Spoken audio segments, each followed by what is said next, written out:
बिछ गई सियासी विसार, खेला जा रहा है सियासी खेल, जारी है वार पलटवार। शह और मात के खेल में बनाई जा रही है रणनीति। कौन पड़ेगा किस पर भारी, ये कभी भी सिर्फ हस्तक्षेप.com पर अमलेंदु उपाध्याय के साथ।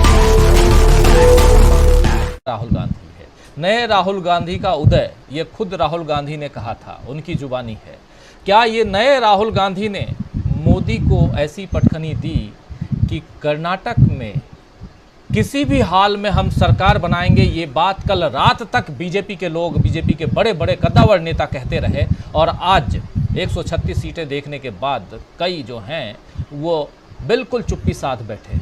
समझना चाहूँगा शकील अख्तर जी आपसे कि किस रूप में ये पूरे राहुल गांधी के भारत जोड़ो यात्रा से लेकर इस मोदी मैजिक के ख़त्म होने तक की जो बात है वो। देखिए, 2014 के बाद से हमारे देश में ये मिथ शुरू हो गया कि मोदी जी जो हैं वो इतने शक्तिशाली हैं कि अब वो आ गए हैं तो अब और कोई जीत नहीं सकता। वो जो सबसे पहला नारा लगाया गया वो आपको याद होगा, हर हर मोदी। उस वक्त शंकराचार्य ने भी इसका विरोध किया, तमाम लोगों ने विरोध किया कि भाई पूरे देश में सदियों से हर हर महादेव बोला जाता है, और महादेव यानी कि देवों के देव, और ये हर हर मोदी में कन्वर्ट किसी भी तरह से नहीं हो सकता है। कोई दूसरा नारा निकाल लीजिए, मगर भक्तगण नहीं माने और बीजेपी ने उसको प्रमोट किया, और उसके बाद सारे लोग चुप हो गए कि ठीक है, अब आप लोग बोल रहे हो तो चलने दीजिए। तो स्थिति ये थी कि 2014 से मोदी जी के लोकसभा जीतने के बाद से बीजेपी का ग्राफ बढ़ता चला गया। और देखिए हुआ क्या कि 2017 में 78% जो देश की पॉपुलेशन थी उसके ऊपर जो है बीजेपी का शासन स्थापित हो गया था 2017 में। लेकिन 2017 में ही एक और बड़ी घटना हुई, राहुल गांधी का कांग्रेस अध्यक्ष बनना।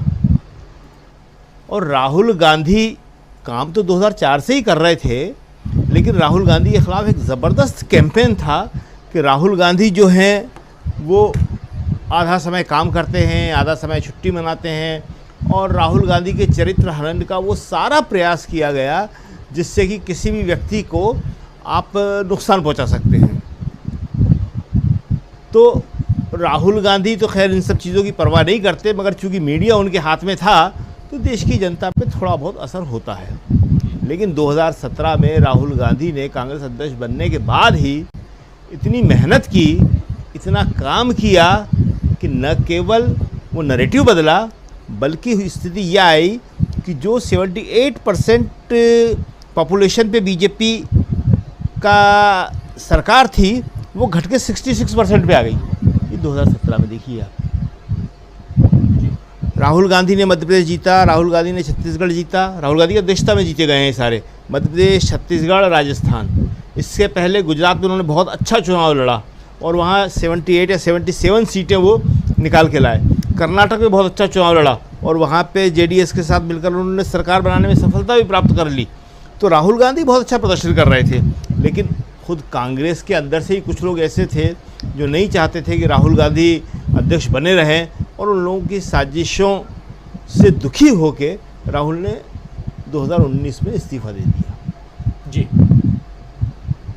राहुल गांधी के इस्तीफा देने के बाद निश्चित ही रूप से कुछ समय के लिए कांग्रेस कमज़ोर हुई, लेकिन राहुल गांधी फिर वापस आए। राहुल गांधी इस बात को समझ गए थे कि मेरे ऊपर एक बहुत बड़ी जिम्मेदारी है और मुझे ये काम करना है, लेकिन उन्होंने कहा कि मैं अध्यक्ष नहीं बनूंगा। उन्होंने कहा किसी को भी आप अध्यक्ष चुन लीजिए, और खड़गे जी वो अध्यक्ष बन के सामने आए। और उसके बाद हिमाचल प्रदेश का चुनाव जीती कांग्रेस ने, और आज कांग्रेस कर्नाटक का चुनाव जीती। अब इस तरह 4 राज्यों में डायरेक्ट कांग्रेस की सरकार बन गई है जी, और 2 राज्य ऐसे हैं जहाँ पे कांग्रेस अपने सहयोगियों के साथ सरकार में है, एक बिहार और एक झारखंड। इस तरह 6 राज्यों में कांग्रेस सरकार में है। इसका दूसरा फ़ायदा क्या हुआ कि विपक्ष की जो दूसरी पार्टियां थीं वो भी लगातार जीत हासिल करती चली गई। कहीं आप जीती तो कहीं टीएमसी जीती, कहीं कोई और जीता, शिवसेना भी जीती थी। तो उसके बाद ये ग्राफ जो है मोदी जी का लगातार डाउन चला गया और आज इस कर्नाटक जीत के बाद आधे से अधिक देश में नॉन बीजेपी की सरकारें हैं। इसको आबादी के लिहाज से एक डाटा आया है हमारे पास, उसमें कहा गया है कि आबादी के लिहाज से बीजेपी केवल 44% पर है और ज़मीन के हिसाब से मतलब क्षेत्रफल के हिसाब से 43% पे है। लेकिन नॉन बीजेपी क्षेत्रफल के हिसाब से 57% भारत पे उसकी सरकारें हैं और आबादी के हिसाब से 56% आबादी के ऊपर उसकी सरकारें हैं। तो ये बहुत बड़ी सफलता है कांग्रेस का और नॉन बीजेपी पार्टीज़ का ग्राफ लगातार ऊपर जा रहा है, मोदी जी का ग्राफ लगातार कम हो रहा है। हालांकि ये गोदी मीडिया इसको मानेगा नहीं। आज मोदी जी ने बधाई दी है कांग्रेस को। आज कई छोटे छोटे डेवलपमेंट हुए हैं लेकिन बड़े महत्वपूर्ण हैं, जैसे कि अखिलेश का बधाई देना, अखिलेश का ये कहना कि कांग्रेस की ये जीत है और बीजेपी की बहुत बड़ी हार है। उसके बाद ममता बनर्जी का कहना, और ममता बनर्जी ने तो बहुत आगे बढ़ के बात कह दी। आज ममता बनर्जी ने तो अपनी जो बाइट दी है तो उसमें उन्होंने कह दिया कि अब मध्य प्रदेश और छत्तीसगढ़ में भी कांग्रेस की सरकार बनने जा रही है जी। तो कांग्रेस की सरकार की अगर वो बात कर रही हैं तो इसका मतलब वो 2024 के लिए एक एडजस्टमेंट के लिए भी तैयार हैं। साथ ही वो ये कह रही हैं कि अगर हमारी एकता या एडजस्टमेंट हो गया या हम किसी उस पर पहुँच गए तो हम 100 के अंदर भी बीजेपी को रोक सकते हैं। ये वही बात है जो नीतीश कुमार कह रहे थे कि हम 100 के अंदर भी बीजेपी को रोक सकते हैं।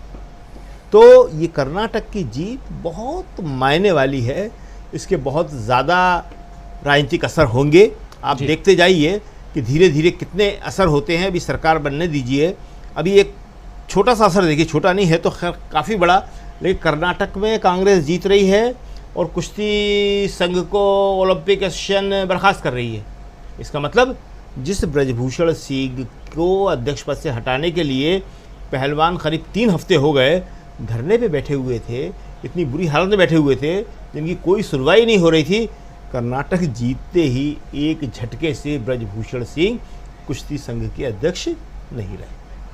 बड़ी खबर है, ये पहलवानों की जीत मानी जाएगी और ये बहुत बड़ी खबर बता रहे हैं शकील अख्तर जी की जो ओलंपिक एसोसिएशन ने कुश्ती महासंघ को, भारतीय कुश्ती महासंघ को भंग कर दिया है। इसके साथ ही बृजभूषण शरण सिंह जो हैं उनका ये पद भी खत्म हो चुका है, तो पद से अब हटाए जा चुके हैं और ये बड़ी जीत जंतर मंतर पर बैठे उन तमाम पहलवानों के लिए। और इसमें कहीं ना कहीं जीत कांग्रेस की जो कर्नाटक में है वो मायने रखती है। प्रधानमंत्री नरेंद्र मोदी ने ट्वीट करके बधाई दी है कांग्रेस पार्टी को और उन्होंने कहा कि कर्नाटक विधानसभा चुनाव में जीत के लिए कांग्रेस पार्टी को बधाई, लोगों की आकांक्षाओं को पूरा करने के लिए मेरी शुभकामनाएं।